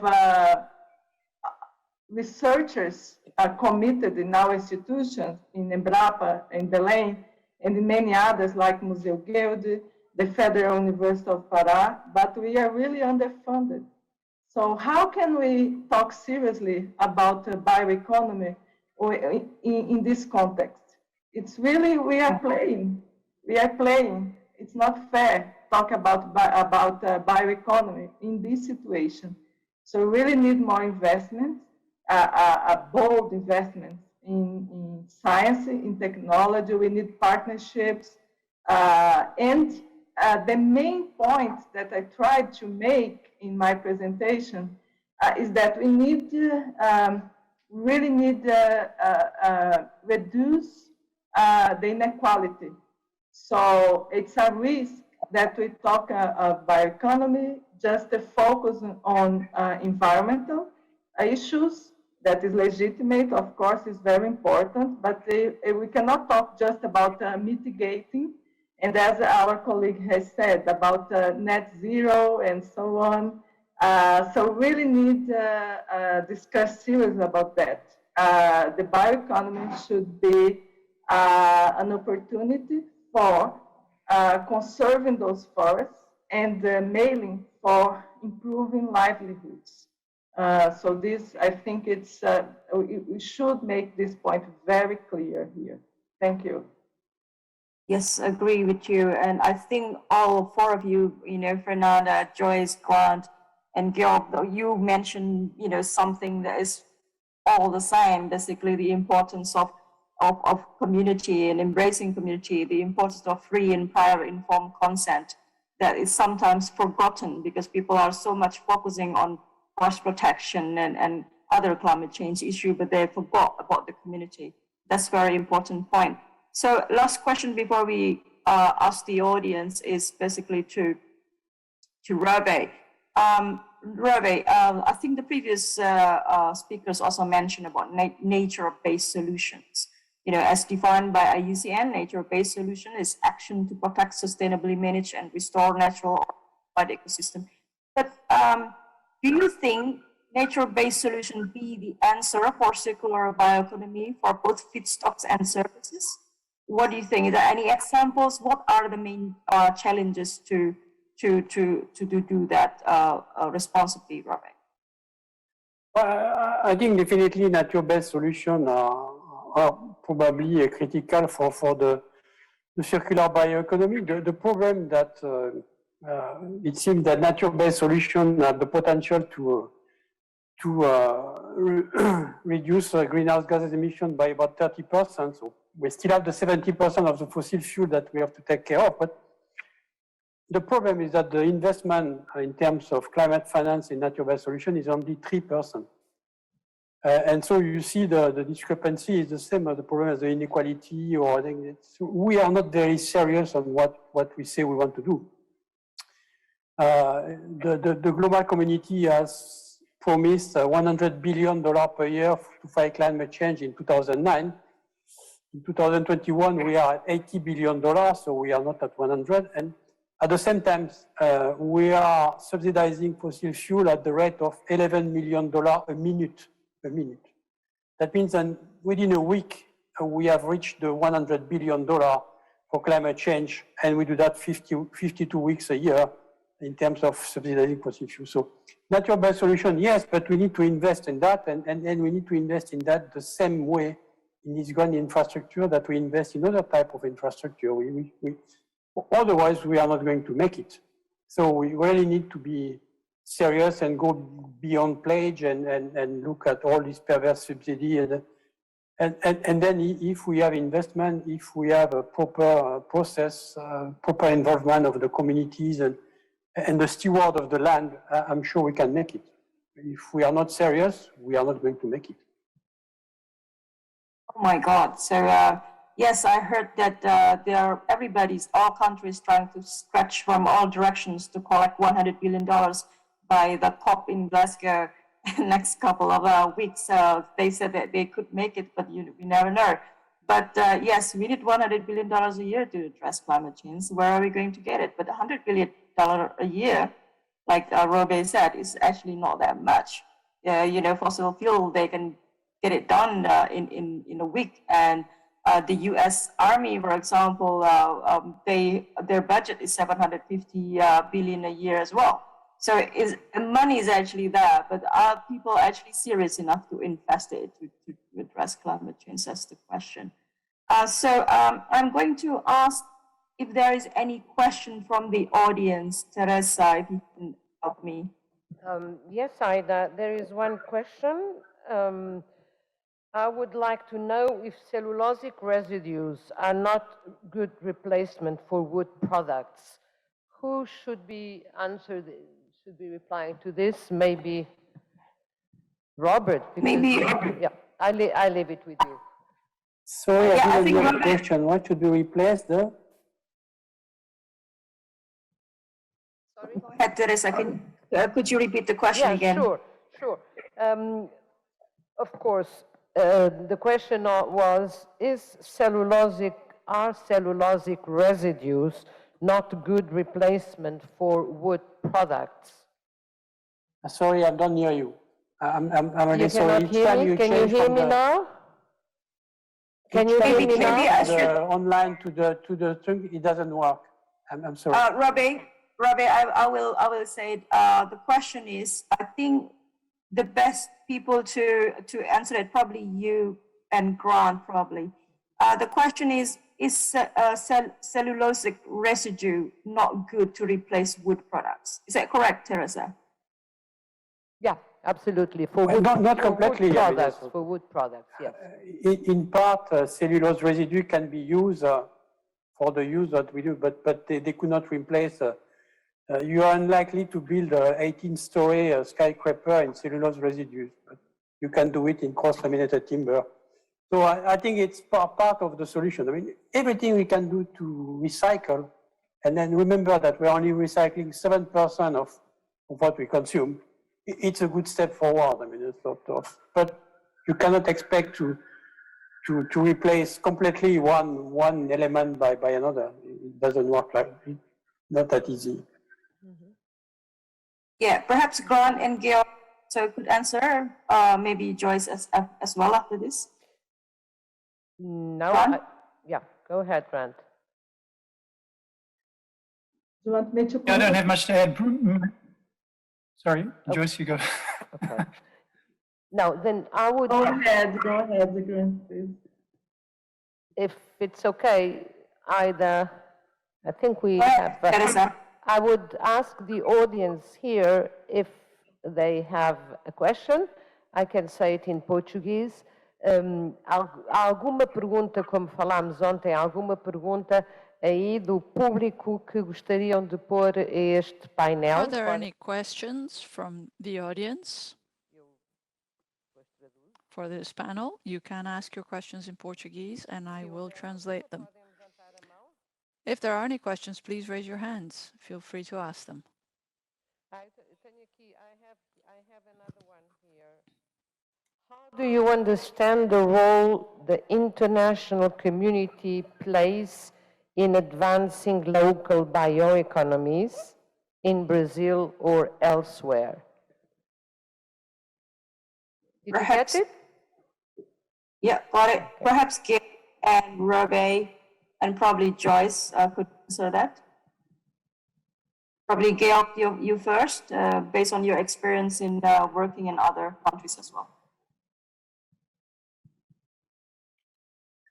Yeah, thanks a lot. I mean, international cooperation in regards to research and development are, from our point of view, very promising cases. Partnerships between countries, bilateral partnerships are being seen in many countries. I mean, Brazil, for example, has a bilateral partnership with Germany on this topic as well. I think it is basically a lot of as well, joint research, research on one high level and to a certain degree technology transfer and investments under the conditions as mentioned before. These are promising ways of jointly working on these topics from my point of view. Okay, is that okay with you, Aida? Because we have a question from the floor. Sim. Por favor. Sim, por favor. Hi, how do you face scale?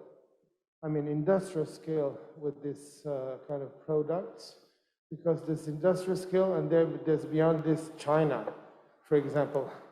So, como é que você enfrenta a escala industrial e como é que você enfrenta produtos que vêm da China, que é muito além da escala industrial, com esse tipo de bioeconomia? Scale and products that come from China.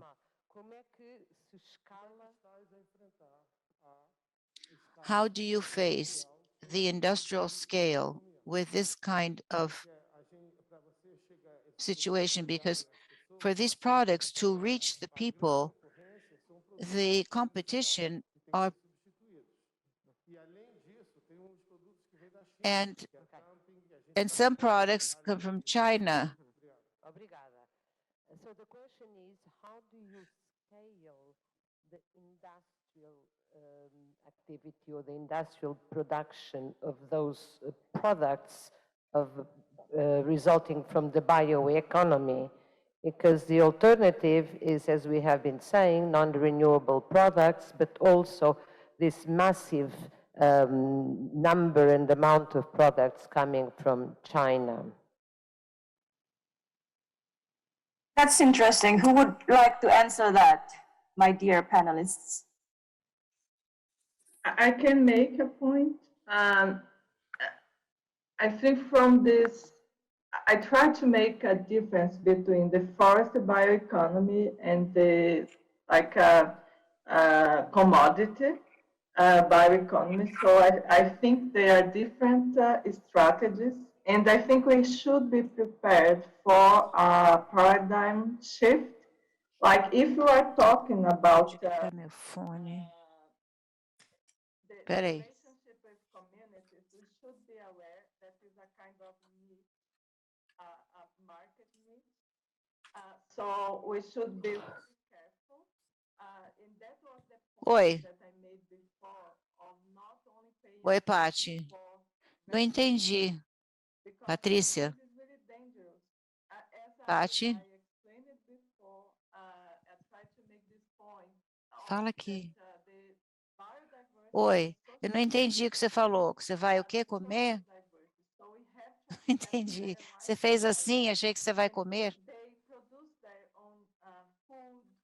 Ah, They don't have não, agora é minha meia hora, né? E às 11... that time. So I'm talking about Ah, tá, não, eu liguei logo. Eu traduzi, você sabe que eu traduzi antes? Uma mulher que foi super bem, falou muito, essa senhora aqui, ela falou em português tão claro e foi muito interessante. Agora está falando em inglês.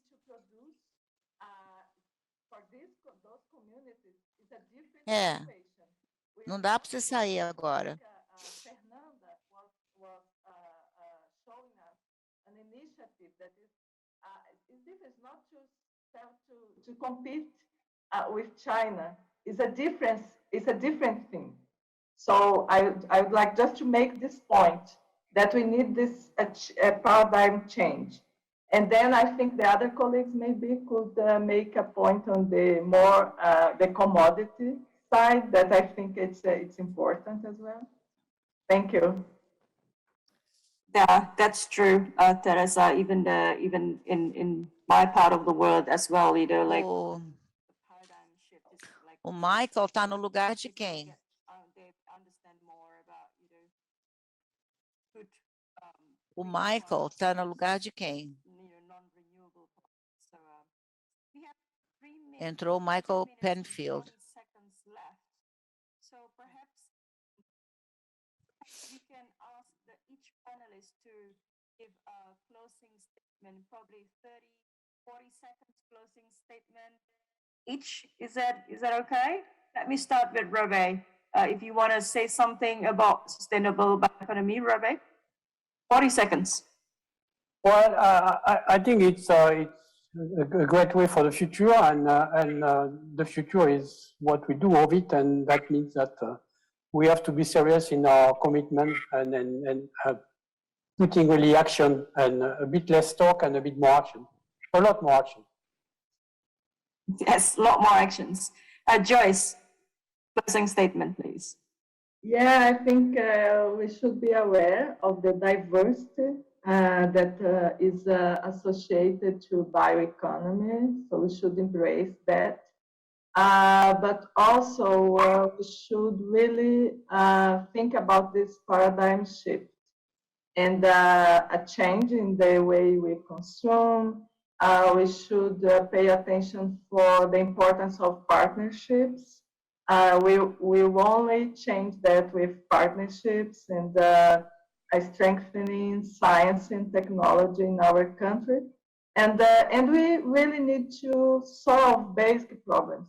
Cannot talk about high-level labs while people are being threatened in their territories, or while we as researchers are in a very hard situation in our labs, in our local institutions. So I think we should really be grounded and not like living in the sky with our very basic problems here. So I think my main message is that. Thank you. Okay. Thank you, Joice. So a quick 20 seconds, Grant. Yeah, 20 seconds now. Yeah, actually, I had a comment on the last question there, just to say that, yeah, large-scale industrial processes often get away with what they do because they externalize a lot of the social and environmental impacts. And so, whereas small-scale production internalizes most of those things. So that's a very big difference. And I think that bridges to, we are looking at a new paradigm where these impacts, the social and environmental components, are internalized. We can't do anything different. We've only got one planet. And so we have to do that. It's a whole new set of foundations. We're looking at here the Bioeconomy Forum is talking about pillars. I think we need to see that people and planet are really clearly two of the strong pillars for any bioeconomy going forward. Thank you. Thank you. Thank you, Grant. A quick one, Georg.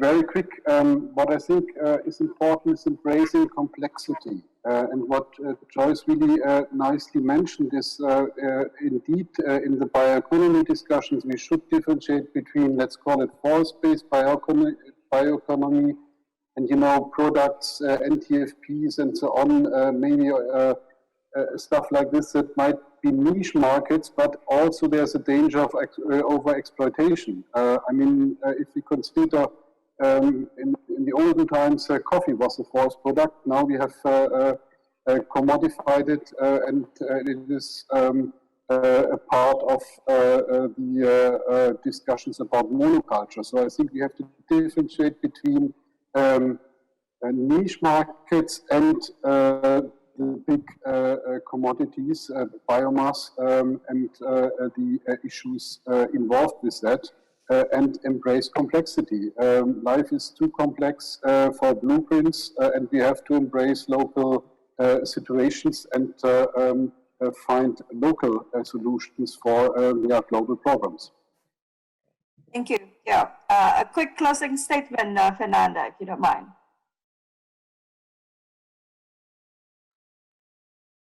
No, we can't hear you. We cannot hear you. It's, I mean, yeah, we really have to be quick now. Okay, sorry.